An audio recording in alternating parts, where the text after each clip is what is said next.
स्वागत है आप सभी को एक बार फिर से कैरेक्टर ऑफ गॉड्स में। इस वीडियो में आज हम बताएंगे आचार्य चाणक्य की बहुत अत्यधिक महत्वपूर्ण जीवन की बातें। तो वीडियो को अंत तक देखें तभी पूरा बात आप लोगों को समझ में आएगी।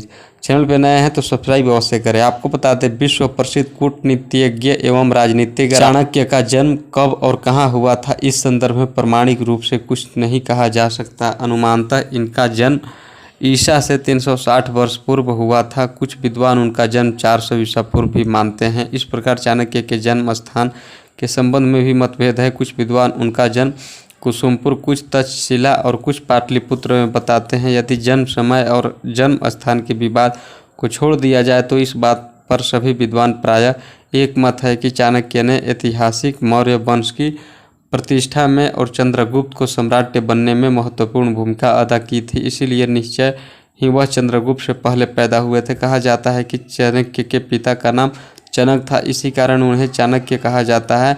वैसे उनका वास्तविक नाम गुप्त था। कुटिल कुल में उत्पन्न होने के कारण वे कौटिल्य भी कहलाएं।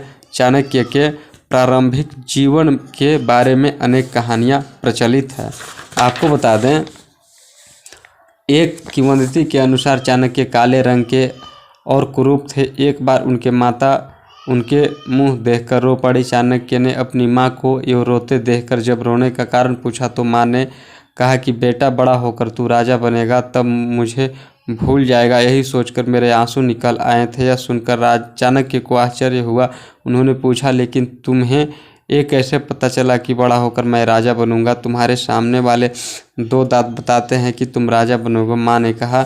चाणक्य ने तुरंत बाहर जाकर एक पत्थर से अपने सामने के दोनों दांत तोड़ डाले और लौटकर माँ से बोला, देखो, मैंने राजा बनने के लक्षण नष्ट कर दिए। अब मैं राजा कैसे बनूंगा? इसीलिए तुम चिंता मत करो, न तो मैं राजा कभी बनूंगा और न तुम्हें छोड़कर जाऊंगा। इस कहानी से विदित होता है कि चाणक्य का हृदय बहुत कोमल था। वह अपनी माता को बहुत चाहते थे, किंतु दूसरी ओर एक अन्य कहानी के अनुसार चाणक्य का स्वभाव बहुत कठोर था।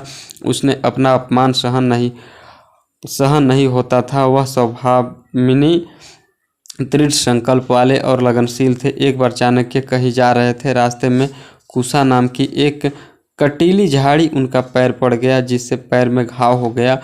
उनके लिए आगे चलना मुश्किल हो गया। चाणक्य को कुसा पर बहुत अत्यधिक क्रोध आया। उन्होंने वही दृढ़ संकल्प कर लिया कि जब तक कुसा को समूल नष्ट नहीं कर दूंगा तब तक चैन से नहीं बैठूंगा। बस वहीं से उन्होंने कुसा के एक एक पौधों को उखाड़ना शुरू कर दिया और वह पुनः न उग जाए, इसीलिए उसकी जड़ों से मट्ठा डालने लगे। इस कहानी में कितनी सच्चाई है यह कहना तो मुश्किल है, किंतु इसमें चाणक्य के भयंकर क्रोध का बोध होता है। साथ ही यह भी पता चलता है कि जब वह किसी काम को करने का निश्चय कर लेते थे तब उसे पूरा किए बिना चैन से नहीं बैठते थे। चाणक्य की शिक्षा दीक्षा तक्षशिला में हुई थी। तक्षशिला उस समय का विश्व प्रसिद्ध विश्वविद्यालय था। देश विदेश के विभिन्न छात्र वहीं शिक्षा प्राप्त करने आते थे। ज़्यादातर राजाओं के पुत्र ही वहाँ शिक्षा ग्रहण किया करते थे। एक एक अध्यापक के पास 100 से भी अधिक छात्र हो जाते थे। छात्रों को चारों वेद, धनुर्विद्या, हाथी और घोड़े का संचालन, 18 कलाओं के साथ साथ न्याय शास्त्र, चिकित्सा शास्त्र, राजनीति शास्त्र, सामाजिक कल्याण आदि के बारे में भी शिक्षा दी जाती थी। चाणक्य ने भी ऐसी ही उच्च श्रेणी की शिक्षा प्राप्त की थी। फलतः बुद्धिमान चाणक्य का व्यक्तित्व तरासे हुए हीरे के समान चमक उठा था। तक्षशिला में अपनी विद्वता और बुद्धिमत्ता का परचम फहराने के बाद वहाँ वही राजनीति शास्त्र के आचार्य बन गए थे। देश भर में उनकी विद्वता की चर्चा होने लगी। पाटलिपुत्र भी इसका बात नहीं था। पाटलिपुत्र भी तक्षशिला के समान शिक्षा का सुप्रसिद्ध केंद्र था। पाटलिपुत्र मगध राज्य की राजधानी और वहाँ घननंद नाम का राजा राज्य करता था। वहाँ अत्यंत लोभी और भोगी विलासी था। जनता उससे संतुष्ट नहीं थी, क्योंकि उसने लकड़ी, पत्थर और चमड़े पर भी कर लगा रखा था। वह विद्वानों को सम्मानित कर उन्हें विभिन्न वस्तुएं भेंट देता था। यह उसका एक विशेष गुण था। इस काम के लिए उसने एक प्रसिद्ध परिषद का गठन किया था। कोई बड़ा विद्वान ही इस परिषद का अध्यक्ष होता है। परिषद के अन्य सदस्य भी विद्वान होते थे। कहा जाता है कि परिषद के अध्यक्ष को किसी विद्वान के सम्मान में 10 लाख स्वर्ण मुद्राएं भेंट करने का अधिकार प्राप्त था। इसी प्रकार परिषद का कनिष्ठ सदस्य भी 1 लाख स्वर्ण मुद्राएं भेंट में दे सकता था। कहा जाता है कि इसी परिषद के अध्यक्ष पद पर चाणक्य को प्रतिष्ठित करने के लिए विद्वानों ने उनके पाटलिपुत्र में आमंत्रित किया था। जब विद्वानों ने राजा घननंद से चाणक्य को विद्वत परिषद के अध्यक्ष पद पर प्रतिष्ठित करने के लिए सिफारिश की तो राजा ने चाणक्य से भेंट करने की इच्छा प्रकट की। तब राजा घननंद से चाणक्य की भेंट हुई तो राजा उनकी वेशभूषा और चेहरे से प्रभावित होने के बजाय बहुत खिन्न हुआ, क्योंकि चाणक्य काले रंग के और कुरूप थे। इसीलिए राजा के मन में चाणक्य के प्रति कुछ विपरीत ही धारणा बन गई। शक्ल सूरत के साथ साथ चाणक्य के व्यवहार में भी कुछ अकड़पन था। जबकि राजा चापलूसों को पसंद करता था, अतः राजा ने चाणक्य को परिषद के अध्यक्ष पद पर प्रतिष्ठित नहीं किया और उन्हें अपमानित करके दरबार से निकाल दिया। एक अन्य किंवदंती के अनुसार चाणक्य देश हित में राजा घननंद को प्रेरित करने आए थे, ताकि वे छोटे छोटे राज्यों में बटे देश को आपसी वैर भावना भूलकर एक सूत्र में पिरो सके। क्योंकि घननंद ही सबसे बड़े राज्य का शक्तिशाली राजा था, किंतु घननंद को चाणक्य का यह प्रस्ताव स्वीकार नहीं था। इसीलिए उसने चाणक्य को अपमानित करके दरबार से निकाल दिया था। अस्तु कुछ भी हो, इसका इतना अवश्य था कि राजा घननंद ने चाणक्य का अपमान किया था, जिससे चाणक्य बहुत क्रोधित हुए। अपने स्वभाव के अनुकूल चाणक्य ने चोटी खोलकर यह दृढ़ संकल्प लिया कि वह घननंद को अपदस्थ करके रहेंगे, साथ ही उसका समूल विनाश भी कर देंगे, तभी चोटी में गांठ लगाएंगे। तब राजा घननंद को चाणक्य के संकल्प की बात पता चली, तब उसे और भी क्रोध आ गया। उसने चाणक्य को बंदी बनाने का आदेश दे दिया, लेकिन तब जब तक चाणक्य को बंदी बनाया जाए तब तक वे वहां से निकल चुके थे। महल से बाहर आते ही उन्होंने सन्यासी का वेश धारण किया और पाटलिपुत्र में ही छिपकर रहने लगे। एक दिन चाणक्य की भेंट बालक चंद्रगुप्त से हो गई थी, जो उस समय अपने हमचोलियों के साथ राजा और प्रजा का खेल खेल रहा था। जी हाँ, राजा के रूप में चंद्रगुप्त जिस कौशल से अपने सगे साथियों की समस्या को सुलझा रहा था, वह चाणक्य को भीतर तक प्रभावित कर गया। चाणक्य को चंद्रगुप्त में भावी राजा की झलक दिखलाई देने लगी। चाणक्य ने उसी समय चंद्रगुप्त के बारे में विस्तृत जानकारी हासिल की और उसके संरक्षकों को 1000 कोषापन देकर खरीद लिया तथा उसे अपने साथ तक्षशिला ले गए। वहां चाणक्य ने चंद्रगुप्त को वेद शास्त्रों से लेकर के युद्ध और राजनीति तक की शिक्षा दी। लगभग 8 साल तक अपने संरक्षण में चंद्रगुप्त को शिक्षित करके चाणक्य ने उसे एक शूरवीर बना दिया। उन्हीं दिनों विश्व विजय पर निकले यूनानी सम्राट सिकंदर विभिन्न देशों पर विजय प्राप्त करता हुआ गांधार देश के राजा आभि के आवाहन पर भारत की ओर बढ़ा चला आ रहा था। आभि सिकंदर के माध्यम से अपने पुराने शत्रु राजा पुरु को सबक सिखाना चाहता था, जबकि सिकंदर भारत पर विजय प्राप्त करके यहाँ से धन संपदा लूटकर अपने देश ले जाना चाहता था और निरीह जनता को अपना गुलाम बनाना चाहता था। शायद राजा आम्भी ने भी इस ओर ध्यान नहीं किया था। चाणक्य को आम्भी की यह योजना किसी तरह पता चल गई थी। वह इस संदर्भ में आम्भी को समझाने के लिए गए।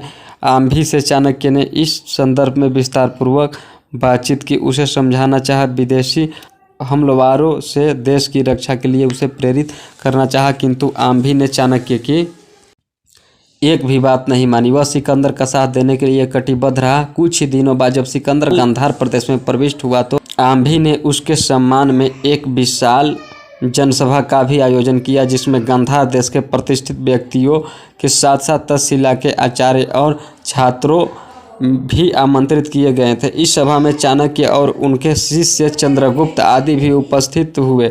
सभा के दौरान सिकंदर के सम्मान में उसकी प्रशंसा के पुल बांधे गए। उसे महान बताते हुए देवताओं से उसकी तुलना की गई। सिकंदर ने अपने व्याख्यान में अप्रत्यक्ष भारतीयों को धमकी सी दी कि उनकी भलाई इसी में है कि वे उसकी सत्ता स्वीकार कर ले। चाणक्य ने सिकंदर की इस धमकी का खुलकर बड़ी ही संतुलित भाषा में विरोध किया। चाणक्य विदेशी हमलावरों से देश की रक्षा करना चाहते थे। सभा में चाणक्य के समर्थन में चंद्रगुप्त ने भी आवाज़ उठाई, किंतु अपनी कूटनीति के तहत चाणक्य ने चंद्रगुप्त को अधिक बोलने से रोक दिया।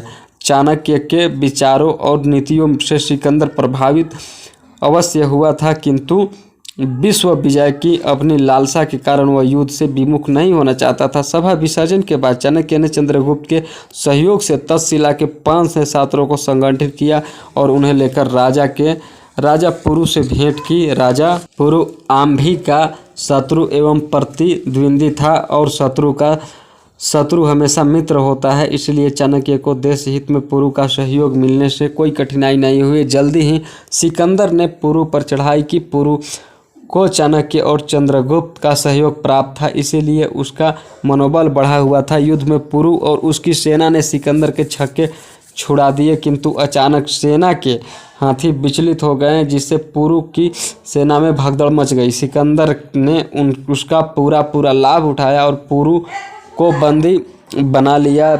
बाद में उसने पुरु से संधि कर ली। यह देखकर चाणक्य ने चंद्रगुप्त को साथ लेकर पुरु का साथ छोड़ देने में भी भलाई समझी।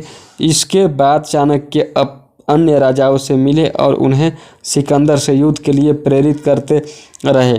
इसी बीच सिकंदर की सेना में फूट पड़ गई।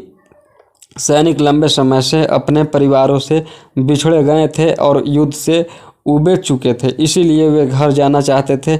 इधर भारत में भी सिकंदर के विरुद्ध चाणक्य और चंद्रगुप्त के नेतृत्व में विभिन्न राजागण सिर उठाने लगे थे। यह देख कर सिकंदर ने यूनान लौटाने का फैसला कर लिया। कुछ ही दिनों में बीमारी से उसकी मौत हो गई। अब चाणक्य के समक्ष केवल घमंड से अपने अपमान का बदला लेना एकमात्र लक्ष्य था। इसी बीच चंद्रगुप्त ने देश प्रेमी क्षत्रियों की एक सेना संगठित कर ली थी, अतः चाणक्य ने चंद्रगुप्त को मगध पर आक्रमण करने को प्रेरित किया। अपनी कूटनीति के बल पर चाणक्य ने चंद्रगुप्त को मगध पर विजय दिलाई। इस युद्ध में राजा घमंड की मौत हो गई।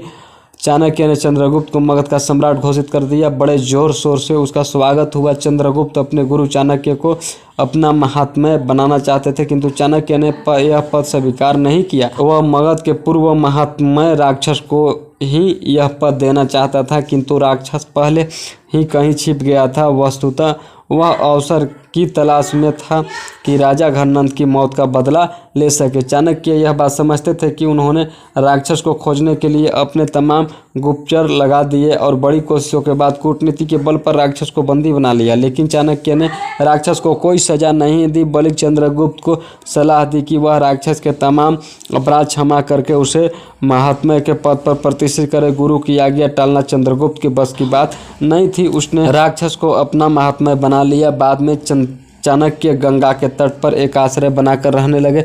वहीं से वह राज्य की रीति नीति का निर्धारण करते हैं, चंद्रगुप्त को यथायोग्य परामर्श देते थे। साम्राज्य की स्थापना करने के बाद आचार्य चाणक्य ने अर्थशास्त्र ग्रंथ की रचना की।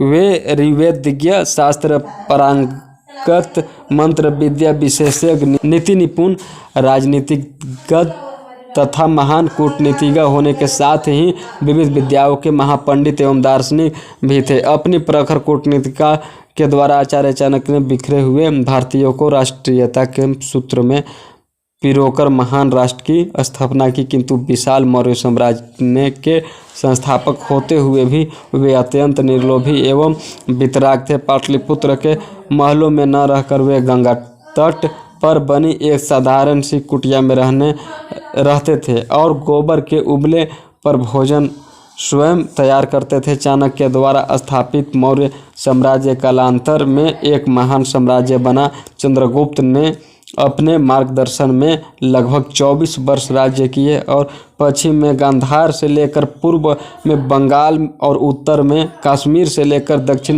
में मैसूर तक एक विशाल साम्राज्य की स्थापना की। आचार्य चाणक्य द्वारा रचित अर्थशास्त्र नामक ग्रंथ की गणना विश्व की महान कृतियों में की जाती है। राजनीति पर आधारित इस ग्रंथ में लगभग 5000 श्लोक हैं। इसमें 15 भाग तथा अनेक उपभाग चाणक्य नीति में वर्णित सूत्र का उपयोग आज भी राजनीति के मार्गदर्शक सिद्धांतों के रूप में किया जाता है। चाणक्य के जन्म की ही भांति उनकी मृत्यु आदि के बारे में भी कोई निश्चित जानकारी इतिहास ग्रंथों में आज तक नहीं मिला। तो इस वीडियो को जितना हो सके आप शेयर करें, कमेंट्स करें। कोई प्रश्न हमसे है आप पूछ सकते हैं हमको। वीडियो अच्छा लगे तो लाइक करें, चैनल को जरूर सब्सक्राइब कीजिए। मिलते हैं अगले वीडियो में, तब तक थैंक यू सो मच।